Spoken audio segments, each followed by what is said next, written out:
Magandang araw po sa inyo lahat. For today's video nga po pala ay ipapakita ko sa inyo kung paano magpasibol ng kabuting saging using bed type.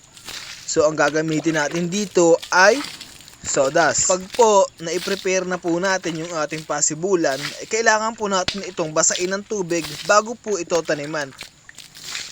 Ito po ay na-sprayhan na rin natin ng pangguyam at panganay.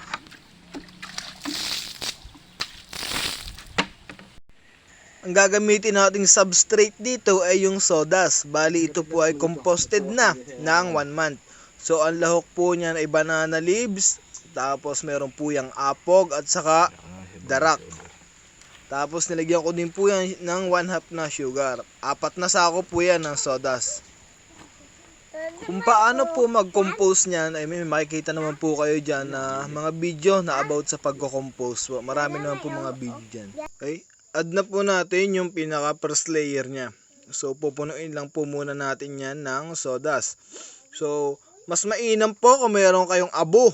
Lalagyan muna ng abo sa ilalim o kaya po yung sunog na ipanampalay. So add po natin sila sa ilalim bago po lagyan natin ng sawdust. Nakakatulong po yon para mag-init ng mabilis yung bed at saka para hindi po masyadong maakit ang anay. Huwag pong masyadong makapal, siguro mga 1 inch lang yung kapal, pwede na po yun. Pantayin lang po natin, para mabilis pong kumalat yung amag. So, yan. Pag okay na po yung ating first layer, so lalagyan na po natin ito ng binhi. Yan. Ang binhi po natin ay binili ko kay Sir RJ Mushroom. Pwede nyo po siyang i-search sa Facebook. RJ Mushroom. So napakamura po ng binhi sa kanya, tapos quality pa. 40 pesos lang. Tapos pag ang binili mo ay 10 pieces, may libre kang 2 peraso. Bali 40 pesos lang isa sa kanya, napakamura at quality. Kasi sa iba po minsan 100 pesos, merong 50 pesos. So yung iba hindi pa sumisibol, tapos yung iba nang i-scam lang. So kaya nire-recommend ko sa inyo na bumili kayo dun sa mga legit na supplier. Kasi sayang din po yung pagod, magpapakapagod tayo tapos hindi rin pala sisibol yung ating ginawa. Kaya mas maganda dun tayo bibili sa mga legit na supplier.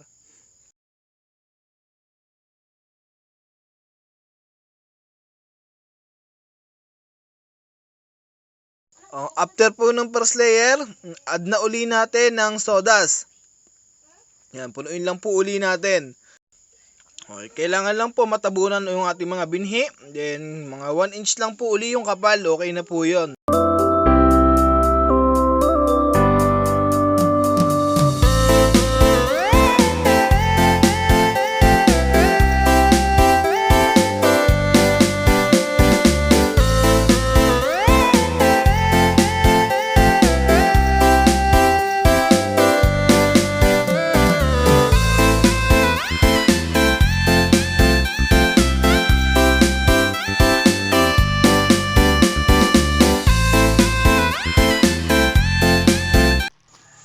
Then okay na po, ilalagay na po natin yung final layer. So yan yung ating binhi. So yung binhi niya is dayami na may lahok din na dahon ng saging.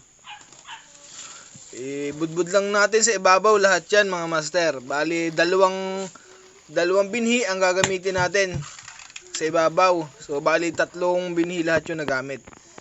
Isa sa unang layer, tapos 2 sa ibabaw. Yung pinaka, doon kasi sisibol yan sa ibabaw. Kaya mas maraming binhi, mas maraming sibol. Yan, padalawang binhi na po yan. So lagyan lang po natin lahat ng ibabaw hanggang sa mapuno ito.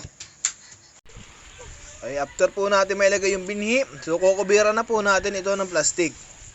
So dapat po yung plastic ibabasain muna ng tubig para po yung dugtungan kumapit po. Sa ulo ko nga pala dito yung napaka-pogi kong anak na panganay. Mas mainam nga po palang gamitin yung plastic na silag. Pero pwede naman po yung may kulay. Kaso pag silag, hindi mo na siya kailangan buklatin, Pipitikin mo lang yung plastic niya para matanggal yung tubig. Then makikita mo na yung mga pinhead sa loob. Pag may kulay, kailangan mo talaga siyang buksan. Lalo na po sa mga baguhan pa lang na magtatanim ng kabuting saging. Kasi sa mga baguhan po, pag yan po ay may pinheads na at binuksan nyo po ng binuksan, ay mamamatay po yon. Kaya mas maganda po yung silag na plastic ang ating gagamitin. Okay, maraming salamat po sa inyong panonood. Kung kayo po ay hindi pa nakasubscribe, mag-subscribe po kayo para po sa ating mga darating pang ibang video at sa magiging resulta po ng ating video.